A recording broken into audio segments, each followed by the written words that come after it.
ప్రభు, తూర్పు దేశపు జ్ఞానులు మిమ్మల్ని కలవడానికి వచ్చారు. తూర్పు దేశపు జ్ఞానుల నా పుట్టినరోజున వారిని అనుమతించండి. చిత్తం ప్రభు.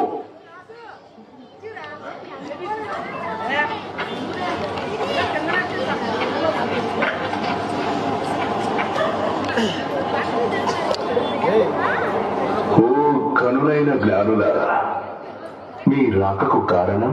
యూదుల రాజుగా పుట్టినవాడు ఇచ్చటనే ఉన్నాడా? తూర్పు దేశం నుండి నక్షత్రాన్ని వెంబడిస్తూ వచ్చాం ఆయనను ఆరాధించడానికి. నక్షత్రాన్ని వెంబడించారా? అవును, మెస్సయ్య జననాన్ని సూచించే నక్షత్రం అది. ఆ నక్షత్రం మమ్మల్ని ఇక్కడికి నడిపించింది. మేము ఆ శిశువును చూడవచ్చా? శిశువా? పండితులారా, దీని గురించి మీరేమంటారు? ఇటువంటిదేమైనా రాయబడి ఉందా?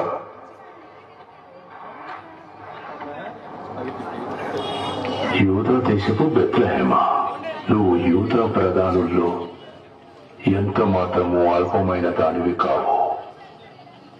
నీలో నుండి ఒక అధిపతి వస్తాడు. ఇశ్రాయేలును, నా ప్రజలను పరిపాలిస్తాడు. బెత్లెహేములోనా? కనులైన జ్ఞానులారా,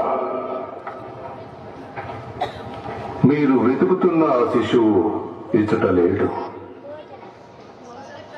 బెత్లెహేమునకు వెళ్ళండి.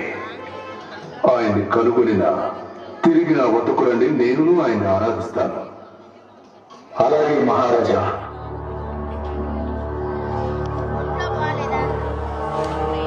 యూదుల రాజు,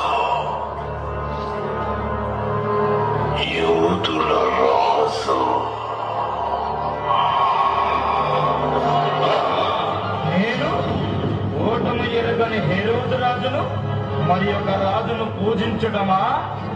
అసంభవం.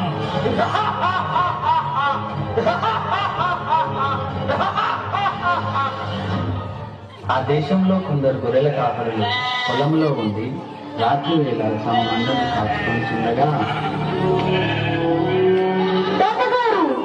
ఫిలిప్, యోహాను, గ్రామానికి మీ ప్రయాణం ఎలా జరిగింది? తాతయ్య, సంఖ్యలో చాలా మంది జనం ఉన్నారు. పళ్ళు చాలా పెద్దగా నోరూరించేలా ఉన్నాయి. ఓ నిజమా? అవును, యోహాను నన్ను మళ్ళీ తీసుకెళ్తానని మాటిచ్చాడు. మంచి పని చేసావు యోహాను. యోహాను, మన దగ్గర నిజంగానే వాసన వస్తుందా?